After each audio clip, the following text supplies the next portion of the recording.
Notice how I am always talking about how simple my approach to fitness is. And that goes for everything that makes up that approach: the exercises, the progressions, the routines, the schedule. But that doesn't mean easy.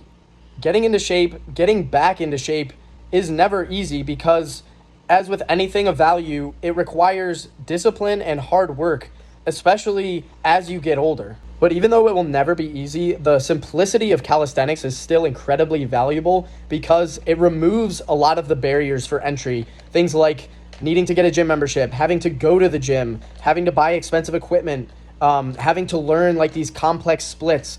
None of that exists because the movements are so natural and they mimic our everyday patterns. So all you really need to do, and this is where my specific approach comes in, pick 2 to 3 exercises at the very most from each of the core muscle groups, your upper body in push-pull, core, and legs, and just focus on those for a couple weeks. You don't need 5, 10, 20 different exercises at a time. And the reason why this is so effective is because it takes away a lot of the decision fatigue, a lot of the mental hurdles that are happening with people getting back into shape or like trying to implement some sort of fitness routine is the overwhelming feeling of like having to come up with this big plan. You don't need to do that with calisthenics. You can just pick 2 to 3, like I said, very simple exercises and just get very good at them, hit them with consistency, approach your sessions with intensity, make sure you're taking those sets close to failure,